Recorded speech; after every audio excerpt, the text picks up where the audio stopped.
السلام علیکم ورحمۃ اللہ وبرکاتہ۔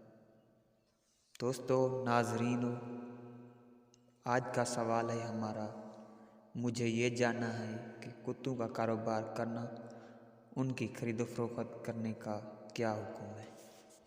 تو چلتے ہیں جواب کی طرف۔ فقہ اناف کے نزدیک ہر وہ چیز جس سے نفع اٹھایا جائے اس کی تجارت جائز ہے۔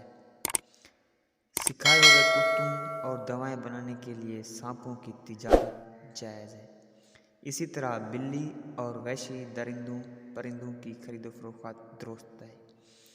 ہماری تحقیق کے مطابق جن روایت میں کتا پالنا یا رکھنے کی معنت کی گئی ہے، ان سے مراد ذاتی اور خانگی ریب و دیب کے لیے پالا گیا کتا ہے۔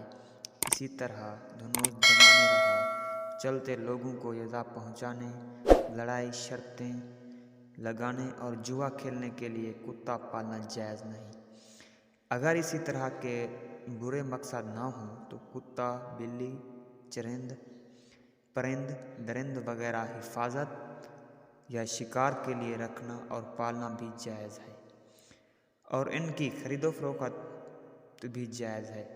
مزید وضاحت کے لیے ملاحظہ کیجیے۔ شکریہ۔